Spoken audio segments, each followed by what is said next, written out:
Ο Θεός περιμένει ο λόγος Του να κυριαρχήσει σε εμάς. Αυτό είναι μια καλή γη.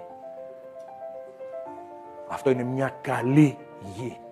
Μερικές φορές σε επισκέπτεται η παρουσία του Θεού, η μαρτυρία του Λόγου του Θεού ζωντανεύει μέσα σου, είσαι ευλογημένος. Συνήθως μπορεί αυτό να γίνεται στη συνάθρηση. Αλλά μπορεί και οπουδήποτε άλλο. Και είσαι ευλογημένος. Περνάνε μερικές μέρες. Είσαι το ίδιο ευλογημένος? Δεν είσαι. Άκουσέ με. Από τη μεριά του Θεού δεν έχει αλλάξει τίποτα. Αν έχει αλλάξει κάτι είναι από τη δική μας μεριά. Πέτρες, αγκάθια, πουλιά που πρέπει να τα βγάλουμε από τη ζωή. Αλληλούια. Πρέπει να κρατήσουμε την καλή γη. Ο λόγος του Θεού που βγήκε από το στόμα του δεν θα επιστρέψει στο Θεό κενό, αλλά θα εκπληρώσει το έργο για το οποίο ο Θεός τον απέστειλε. Αλληλούια. Ο λόγος του Θεού ενεργείται σε αυτούς που πιστεύουν. Ο λόγος του Θεού εκπληρώνεται. Αλληλούια. Αλληλούια. Δόξα στο όνομα του Κυρίου. Ο λόγος του Θεού εκπληρώνεται. Ευλογημένο το όνομα του Κυρίου. Ουρανός και η γη θα παρέλθουν. Τα λόγια του Κυρίου δεν θα παρέλθουν στον αιώνα. Αλληλούια. Και πρέπει να λάβω το σπόρο. Το σπόρο, έχεις αναγνωρίσει το σπόρο.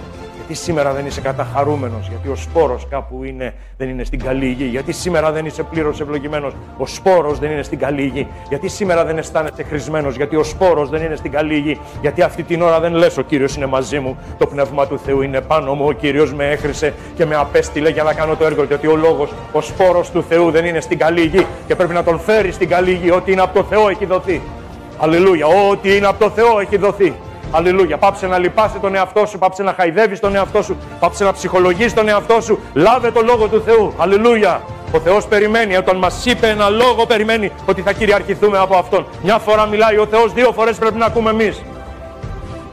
Σας το λέω ξανά. Μια φορά μιλάει ο Θεός, 2 φορές πρέπει να ακούμε εμείς. Σύμφωνα με το λόγο του. Όχι ο Θεός μιλάει 2, 3, 5, 10.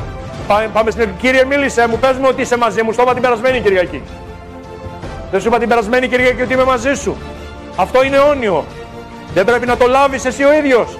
Γιατί το έχεις χάσει? Γιατί ζεις μέσα στα αγκάθια. Γιατί η καρδιά σου είναι γεμάτη και με άλλα πράγματα που τραβάνε. Γιατί χάνεις ότι ο Θεός είναι μαζί σου? Γιατί δεν σηκώνεσαι πάνω να πεις ο Θεός είναι μαζί μου? Ο Θεός είναι μαζί μου. Μου το είπε το 1980. Αλληλούια. Και είναι μαζί μου στον αιώνα. Έτσι ο λόγος του Θεού, αλληλούια, ο σπόρος πρέπει να πέσει σε καλή γη. Αλληλούια. Ο σπόρος πρέπει να πέσει σε καλή γη. Και θα πρέπει να κρατήσουμε μέσα στην καρδιά μας. Ο Θεός μας κάλεσε για να φέρουμε καρπό. Ο Χριστός δεν είπε στους μαθητές, ακολουθήστε με και θα είστε ακολουθοί μου. Ο Χριστός δεν είπε στους μαθητές, ακολουθήστε με και θα με ακολουθάτε. Ο Χριστός δεν είπε έτσι. Ο Χριστός υπήρχε ένας καρπός. Είπε, ακολουθήστε με και θα σας κάνω ψαράδες ανθρώπων.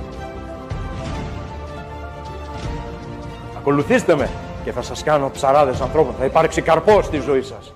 Αλληλούια. Τον ίδιο σκοπό, το ίδιο έργο έχει ο Κύριος και για μας. Ευλογημένο το όνομά του το Άγιο.